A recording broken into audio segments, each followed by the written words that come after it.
우리는 지난주에 느헤미야 말씀을 시작했습니다. 지난주에 어떤 말씀이었습니까?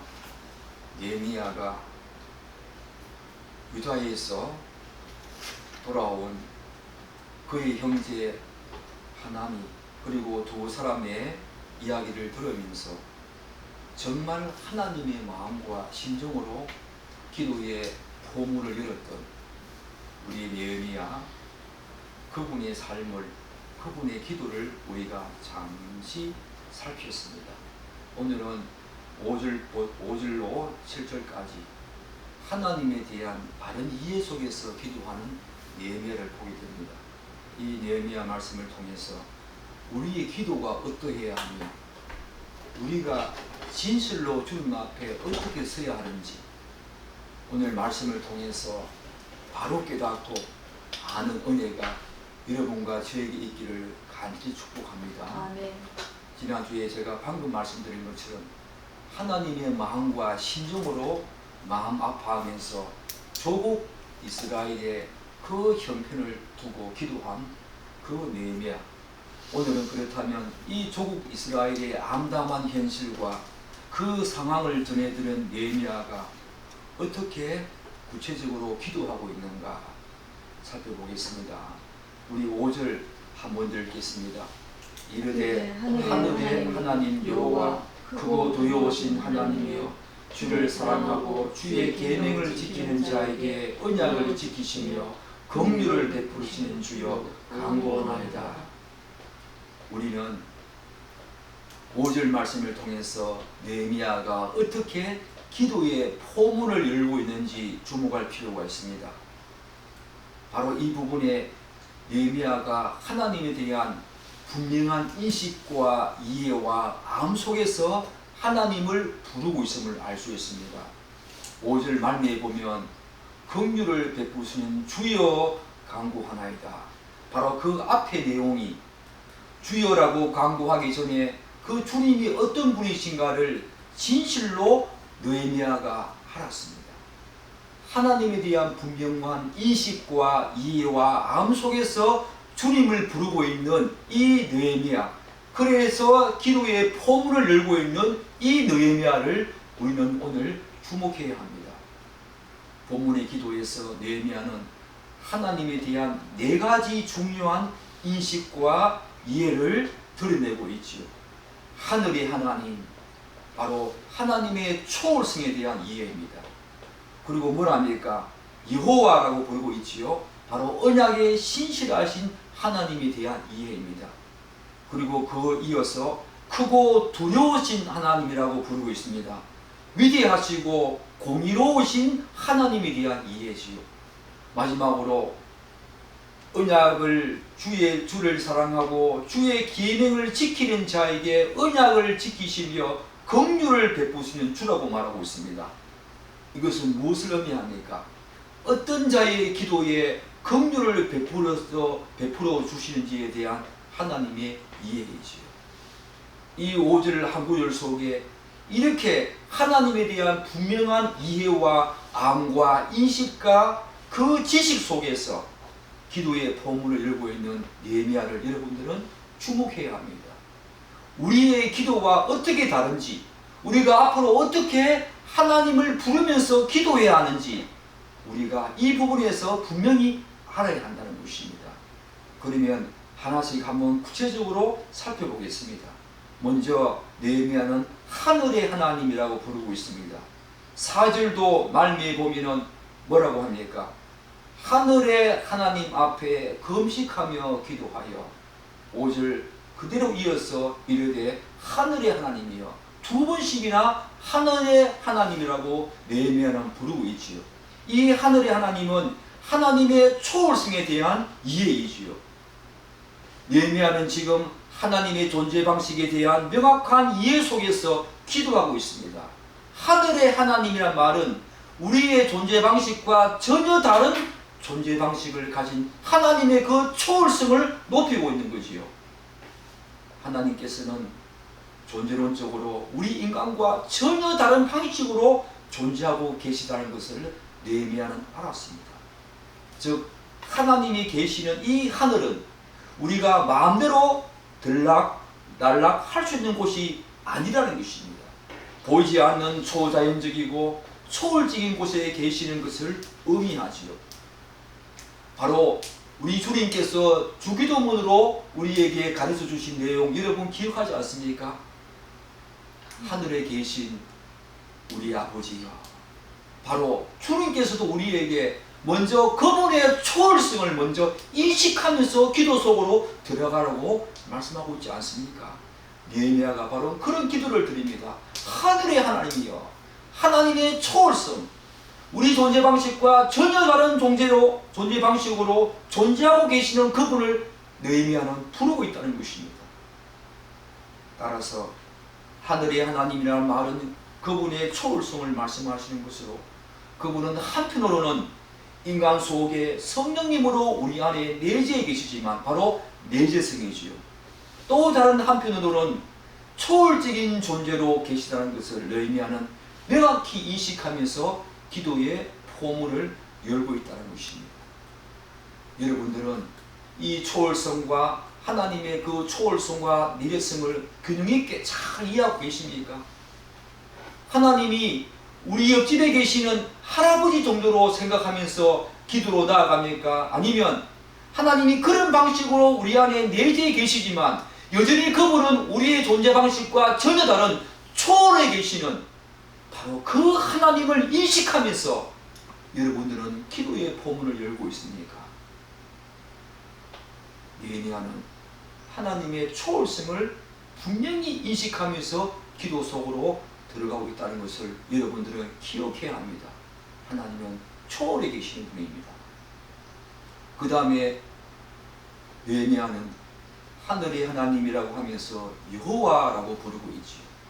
구약 성경에서 여호와라는 말은 언약에 신실하신 하나님을 말할 때 여호와라고 하는 부름을 이야기를 하지요. 바로 이 5절 말미에 보면 여호와라고 하는 말이 어떤 뜻인가 느헤미야는 구체적으로 말하고 있습니다. 주를 사랑하고 주의 계명을 지키는 자에게 언약을 지키신다. 바로 그 언약을 신실하게 믿을만하게 지키시는 분을 우리는 여호와라고 부르고 있습니다. 바로 느헤미야는 여호와라고 부르고 있지요. 느헤미야는 지금 하나님의 언약의 말씀을 철저하게 의지하면서 기도하고 있습니다. 왜냐하면 하나님의 약속에 근거한 그 기도가 하나님이 우리에게 확실하게 들어주시는 그 언약을 믿고 약속을 믿고 기도할 때에 하나님이 우리에게 확실하게 우리의 기도를 들어주신다는 것을 그분은 알았기 때문입니다. 하나님은 우리 인간의 타락한 죄성과 연약함을 다 아심에도 불구하고 우리를 영원전에 예정하시고 택하시고 구원하셨습니다. 그러므로 우리가 어떤 상태에 어떤 조건에 있든지 간에 그분이 우리를 구원하신 그 언약의 신실하심을 계속 유지하고 견지하기 위해서 그분이 갖고 계시는 헤세드 사랑, 바로 정직하시고 신실하시고 진실하시며 헌신하시고 충성하시고 봉사하시는 그 헤세드 사랑, 아가페 사랑이지요. 그리고 오랫동안 인내하시고 참으시는 그 파토스 사랑, 그것을 의지하면서 그리고 그 사랑을 가지고 끝까지 우리에게 베풀어 주시는 그 언약의 신실하신 하나님을 붙들고 기도를 해야 하고 그리고 신앙생활을 영위해야 한다는 것입니다. 느헤미야는 하나님께서 언약의 신실하신 그분의 말씀에 근거해서 먼저 초월적인 분을 하나님께서 높이 계신 초월적인 분이심을 인식하면서 또 하나 붙들고 있는 것이 뭐냐면 주여라고 붙들고 있는 것이 무엇인가 하면 그분은 우리의 어떠함에도 불구하고 우리는 조속으로 약속과 언약을 다 내팽개치고 무시하고 또한 없이 하지만 그분은 신실하게 그 언약을 지키시는 분, 그분이 말씀하시는 것은 반드시 지키시는 분을 분명히 알고 기도로 나아가고 있다는 것입니다. 사랑하는 여러분, 언약에 신실하신 그분을 붙들고 있는 느헤미야의 기도를 한번 보십시오. 세 번째가 뭡니까? 바로 크고 두려우신 하나님이라고 느헤미야는 말하고 있습니다. 크고 두려우신 하나님은 무엇을 의미합니까? 위대하시고 공의로우신 하나님을 말하고 있지요.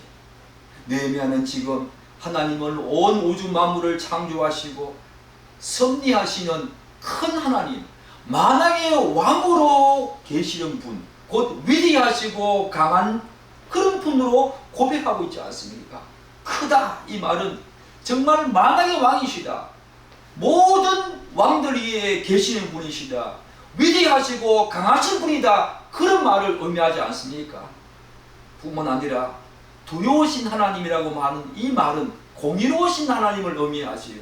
바로 범죄하고 회개하지 않는 자에게는 반드시 그분이 공의를 작동하셔서 반드시 심판하시고 형벌하시고 저주하시고 화를 내시는 분, 바로 공의의 하나님을 그분은 분명히 알고 고백하고 있다는 것입니다. 곧 그 여호와 하나님, 언약에 신실하신 그분이 심판주가 되신다는 사실을 고백하고 있는 것입니다. 현재가 아니더라도 아직까지 내가 이렇게 범죄하고 있는데 하나님은 나에게 어떠한 형벌과 저주도 내리지 아니하신다라고 생각하면 여러분들은 큰 착각에 빠진 것입니다.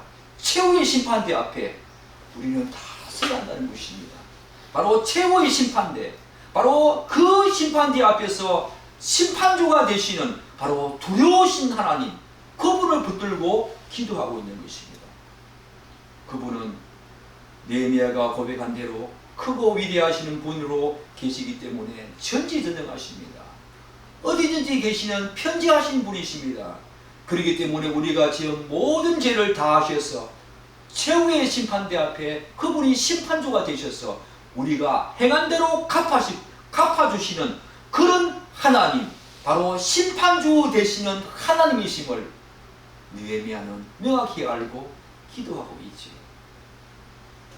네 번째는 뭡니까? 5절에서 느헤미야가 어떻게 주를 부르고 있습니까? 어떤 자의 기도에 긍휼을 베푸시는지에 대해서 하나님에 대한 이해를 분명히 하고 있습니다. 본문을 보면 느헤미야는 주를 사랑하고 주의 계명을 지키는 자에게 언약을 지키시며 긍휼을 베푸시는 주여라고 부르고 있습니다. 주를 사랑하고, 이 말은 주에 대한, 하나님에 대한 분명한 이해지요. 주의 계명을 지키는 자에게 주의 계명을 지키는 자에게, 이 말은 하나님의 말씀을 의미하지요. 바로 하나님에 대한 이러한 느헤미야 이해, 하나님을 사랑하고 그리고 그의 말씀을 지키는 자에게 하나님은 언약을 지키시고 긍휼을 베푸시는 주라고 느헤미야가 이렇게 부르고 있으면 그가 하나님의 계명을 신실하게 지켰고 또한 그분을 사랑하는 사람이었다라는 것을 그 스스로 지금 방증하고 있는 것이 아닙니까?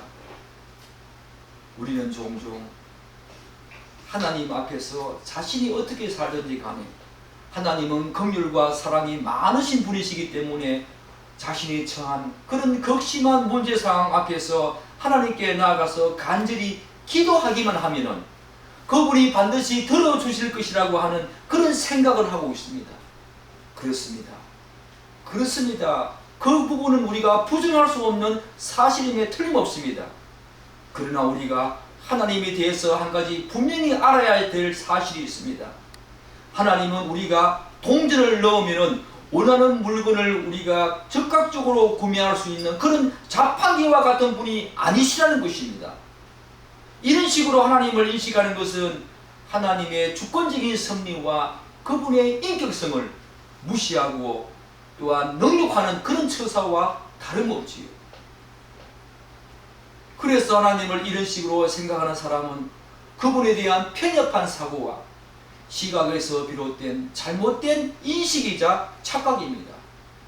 바로 실용주의적인 관점에서 하나님을 바라보고 있는 거지.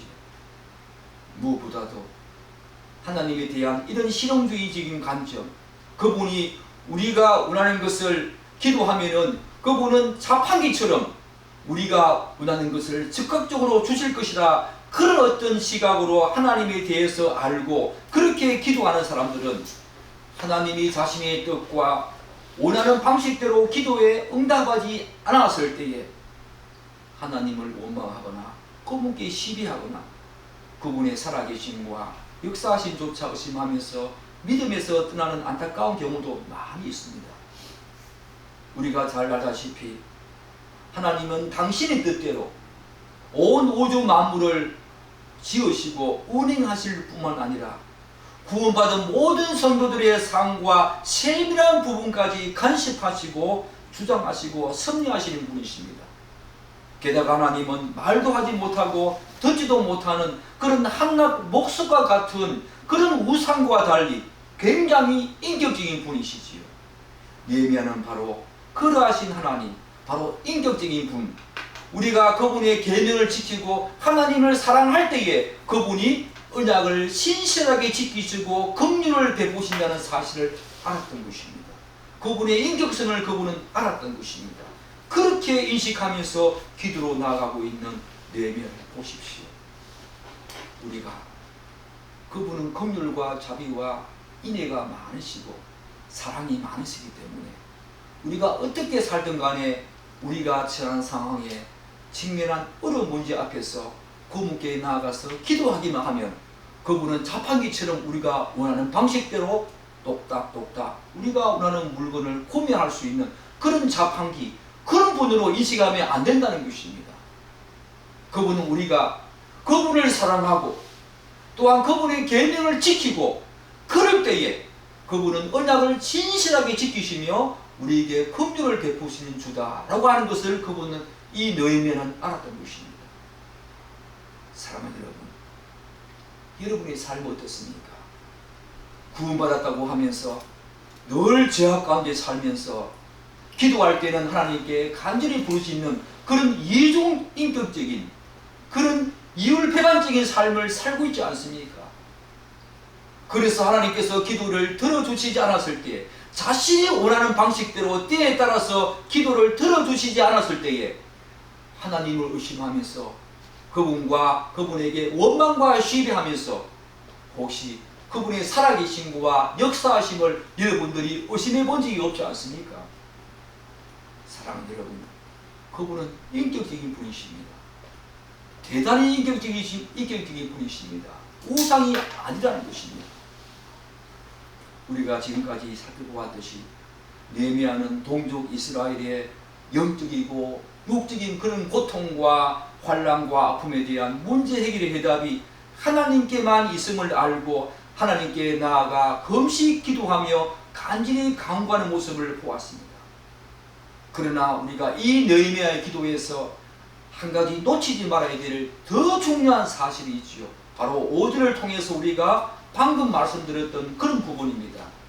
그것은 느헤미야가 이런 식으로 기도의 포문을 열 수 있었던 가장 중요한 이유이기도 합니다. 그것이 무엇입니까? 그것이 무엇입니까? 바로 하나님에 대한 분명한 지식과 암과 이해라는 것입니다.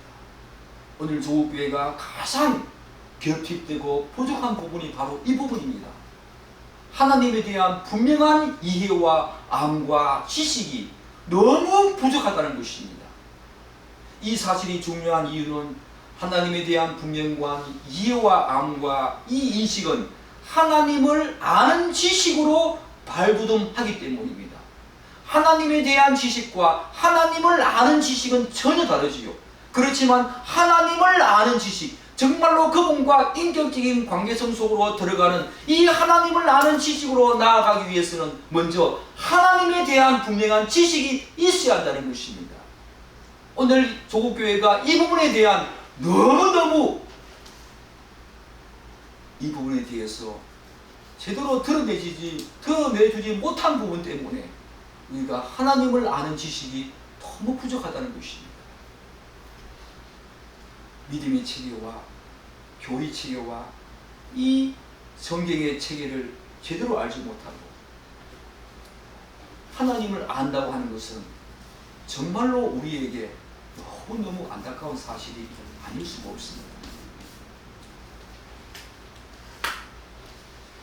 또한 이 하나님에 대한 분명한 이해와 지식과 알면 기도의 내용과 방법을 자기 중심적인 방식이 아니라 하나님 중심적인 어떤 그런 기도로 그런 방향으로 나아가기 때문에 굉장히 중요하다는 것입니다.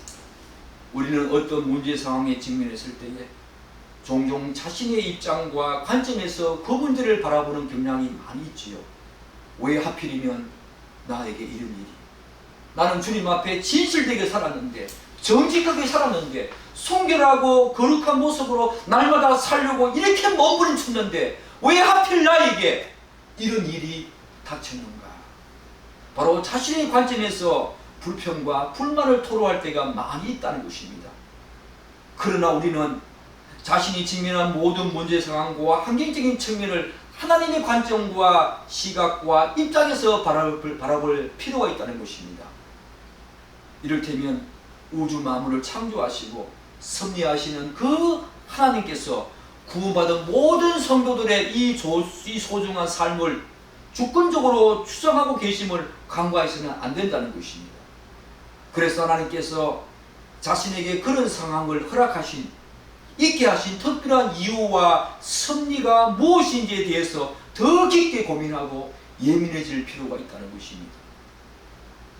한 걸음 더 나아가서 하나님이 택한 백성들인 당신의 자녀들이 현실적인 그런 어려움과 영적인 고통에 처했을 때에 그분이 우리와 함께 하신다는 사실, 그분의 마음과 심정이 어떠한지 그것들을 한번 살펴봐야 한다는 것입니다.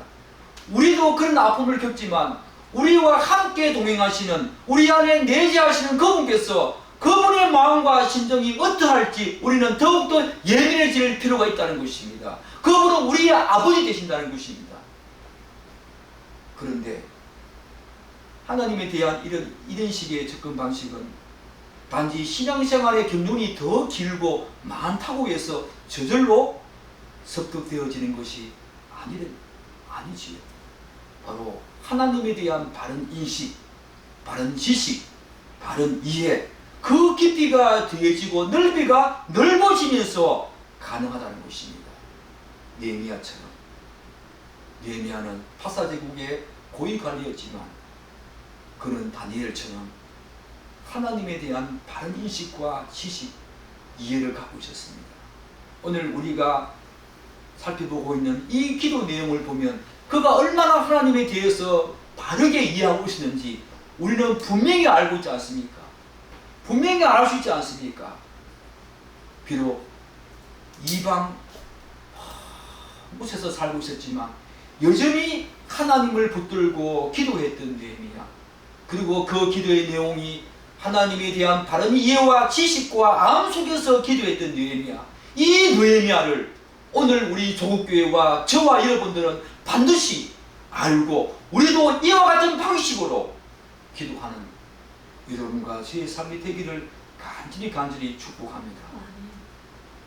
하나님에 대한 이해, 하나님에 대한 바른 마음, 여러분의 신앙생활에 이 부분들이 얼마나 중요한가. 여러분의 일평생에 걸쳐서 죽음의 그 순간까지 하나님을 바로 알고 하나님을 바로 이해하는데 여러분의 전 인생을 투자하고 전 여러분의 모든 삶 속에서 이 부분을 가장 중요하게 생각하면서 나아가는 여러분 되시기를 간절히 축복합니다. 하나님에 대한 이런 바른 알과 이해를 가지고 하나님을 부른 이 느헤미야, 주여 이제 간구하나이다 라고 하는 이 느헤미야가 이제 본격적으로 어떻게 기도하는가. 바로 5절에서는 하나님을 불렀습니다. 그런 하나님에 대한 이해를 가지고 네 가지 하나님에 대한 분명한 이해를 가지고 주여라고 하면서 하나님을 불렀지요. 바로 기도는 하나님을 부르는 것에서부터 시작한다는 것입니다. 하늘에 계시는 우리 하나님 아버지여 라고 하는 것처럼 주여라고 하는데 느헤미야는 네 가지 바로 이런 하나님에 대한 이해를 가지고 그분을 불렀습니다. 주여라고 하면서 불렀습니다. 그러면서 이제 6절에서 본격적으로 기도를 해나가기 시작합니다. 우리 6절 한번 읽겠습니다. 이제 종이 주의 종들인 이스라엘 자손들을 위하여 주야로 기도하오며 우리 이스라엘 자손이 주께 범죄한 죄들을 자복하오니 주는 귀를 기울이시며 눈을 여시사 종의 기도를 들으시옵소서. 나와 내 아버지 집이 오늘 6절을 보면 느헤미야는 이스라엘 자손을 하나님의 종들이라고 지칭할 뿐만 아니라 역시 자신을 하나님의 종이라고 여기면서 그들을 위하여 주야로 기도한다고 말하고 있습니다. 느헤미야가 이스라엘 자손과 자신을 하나님의 종이라고 지칭한 것은 비록 이스라엘이 지금 이방인들로부터 극심한 환난과 능력을 받고 있는 그런 처참한 상황에 처해 있지만 이스라엘은 여전히 하나님과의 언약적인 관계성 속에 있는 그분의 택한 백성임을 잊지 않고 기도하고 있음을 우리가 명확히 알 수 있다는 것입니다. 우리들은 이스라엘 자손이다. 우리는 주의 종이다. 우리들은 주의 종이다.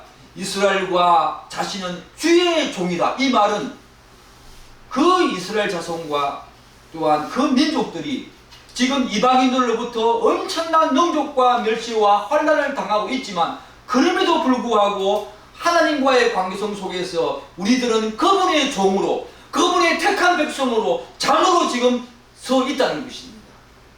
그 관계성만큼은 절대로 잊지 않고 지금 느헤미야가 기도하고 있다는 것입니다. 이 사실은 우리의 신앙적인 경험 세계 속에서도 매우 중요합니다.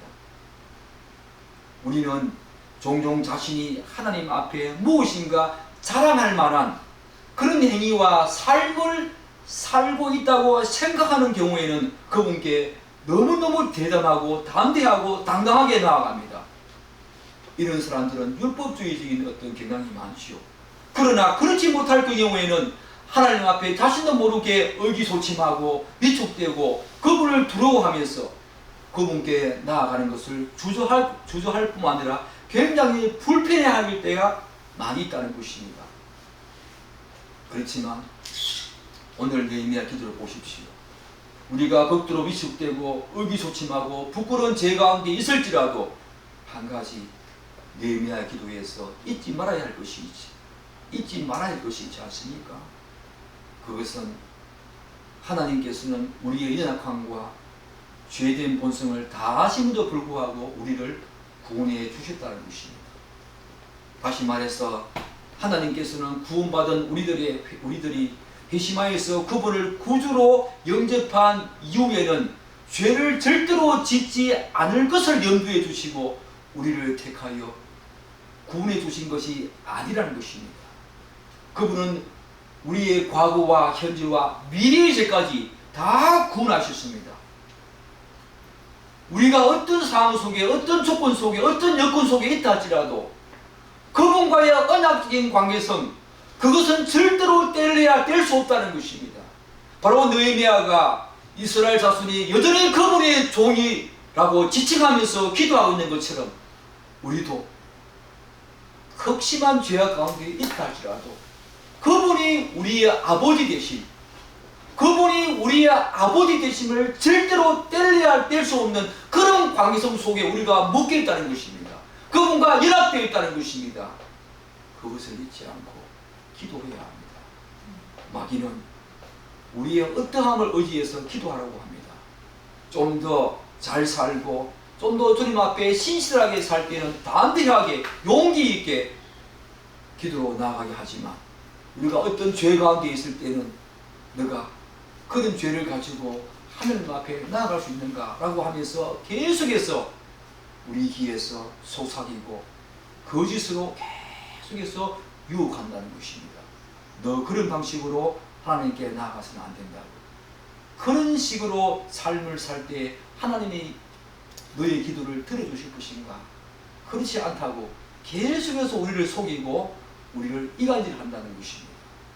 그러나 우리의 어떠함에도 불구하고 하나님은 그분의 언약을 신실하게 지키시고 그분의 관계성을 절대로 끊지 않는 분이심을 오늘 느헤미야의 기도에서 우리가 알 수 있다는 것입니다. 느헤미야는 이스라엘 민족을 여전히 주의 종이라고 부르면서 그분과의 관계성, 그 속을 분명히 이해하면서 기도로 나아가고 있다는 것입니다. 우리가 이 사실만큼은 절대로 잊지 말아야 합니다. 이 사실이 우리에게 얼마나 큰 위로와 힘이 됩니까? 우리의 어떠함이 기도로 나아간 뒤에 방해가 된다면 여러분 얼마나 불행합니까? 그러나 하나님께서는 우리의 어떠함을 보고 구원해 주신 것이 아니기 때문에 우리가 우리의 어떠함을 가지고 기도로 나아가고 나아가지 못하는 여부를 우리가 스스로 판단한다면 우리는 굉장히 불행한 신앙생활을 하는 것입니다. 이 사실을 잊지 마십시오. 우리의 어떠함에도 불구하고 그분은 우리를 기다리십니다. 그분은 우리를 받아주시고 우리를 위로하십니다. 크고 두려우신 하나님, 분명하지만 여전히 그분은 긍휼과 사랑이 많으신 분, 바로 이 두 가지 축을 우리는 분명히 붙들고 있어야 한다는 것입니다. 하나님과 이스라엘의 관계성을 확인시킨 느헤미야는 이제 회개하기 시작하지요. 우리 6절 한번 읽겠습니다. 이제 종이 주의 종들인 이스라엘 자손을 위하여 주야로 기도하며 우리 이스라엘 자손이 주께 범죄한 죄들을 자복하오니 주는 귀를 기울이시며 눈을 여시사 종의 기도를 들으시옵소서. 나와 내 아버지 집이 범죄했다. 느헤미야는 우리 이스라엘 자손들이 범죄한 죄들을 자복하오니 라고 하면서 범죄한 이스라엘 자손의 자신도 포함시킵니다. 우리 이스라엘 자손이라고 하면서 자신도 포함시킵니다. 이러한 사실은 6절 하반절에서도 다시 한 번 더 확인할 수 있지 않습니까? 바로 나와 내 아버지 집이 범죄했다. 이처럼 느헤미야는 이스라엘 자손들의 범죄함을 자신과 동일시하면서 기도하고 있음을 우리가 보게 됩니다. 바로 에스라처럼. 그러면서 느헤미야는 주는 귀를 기울이시며 눈을 여시사 종의 기도를 들으시옵소서 라고 기도합니다. 사랑하는 여러분, 이 말이 무슨 말이겠습니까? 사실 하나님께서 우리처럼 귀가 있거나 혹은 눈이 있는 것은 아닙니다. 이것은 상징적인 표현이지요. 그럼에도 불구하고 우리는 구약 성경의 많은 부분에서 기도자가 바로 하나님이여 눈을 여시고 하나님이여 귀를 여시고 저희의 기도를 들어주옵소서 라고 하는 수많은 기도 내용을 보게 됩니다. 왜 그렇게 그들은 기도할까요? 왜 그런 방식으로 기도할까요? 바로 이것은 기도하는 자가 하나님을 인격적인 분으로 여기면서 그분께 간절히 기도하고 있다는 것을 보게 됩니다. 하나님이여, 그분은 항상 귀가 열려 있습니다. 그분의 눈은 항상 우리를 향해서 빛을 비추시고 계시고 우리를 향해서 주목하고 있습니다. 그것을 다 알면도 불구하고 그럼에도 불구하고 주여 눈을 여시옵소서, 주여 귀를 크게 하시옵소서, 주의 기도를 들어주옵소서 라고 이렇게 기도하는 것은 그분의 인격성을 붙들고 기도하고 있다는 것입니다. 그분은 인격적인 분이심을 분명히 알고 기도하고 있다는 것입니다. 그런데 시편 115편 4절과 7절에서는 이렇게 말하고 있지 않습니까? 바로 우상을 두고 그들의 우상들은 은과 금이요 사람이 손으로 만든 것이라 입이 있어도 말하지 못하며 눈이 있어도 보지 못한다. 그러나 우리 하나님은 인격적인 분이십니다. 그분은 대단히 인격적인 분이십니다. 다 들으시고 보고 계신다는 것입니다. 바로 그 인격적인 분이심을 크게 의지하면서 바로 이 느헤미야가 그렇게 기도하고 있다는 것입니다. 사랑하는 여러분, 지금까지 살펴본 이 6절의 느헤미야 기도에서 우리는 느헤미야가 어떻게 기도하고 있는지 주목할 필요성이 있지요. 바로 세 가지로 기도하고 있습니다. 이제 종이 주의 종들인 이스라엘 자손을 위하여 주야로 기도한다. 이 말은 무엇이라고 했습니까? 바로 주의 종들인 이스라엘 자손이라고 말하고 있지 않습니까? 하나님과 자신의 분명한 관계성을 확인하고 있는 느헤미야입니다. 분명한 그분과 하나님과의 분명한 관계성을 확인하면서 그것을 상기시키면서 기도하고 있는 느헤미야를 보게 됩니다. 그리고 느헤미야는 어떻게 기도합니까? 우리 이스라엘 자손이 주께 범죄한 죄들을 자복하오니 바로 이스라엘의 범죄를 자신의 범죄라고 동일시하면서 회개로 나아가고 있는 예언을 보게 되지 않습니까? 그리고 세 번째는 주는 귀를 기울이시며 눈을 여시사 종의 기도를 들어주옵소서. 나와 내 아버지 집이 범죄했다. 이것은 무엇을 의미합니까? 하나님의 인격성을 의지하면서 간곡한 기도로 나아가고 있는 예레미야. 먼저 예레미야는 5절에서 하나님의 분명한 이유와 인식 속에서 그분을 불렀습니다.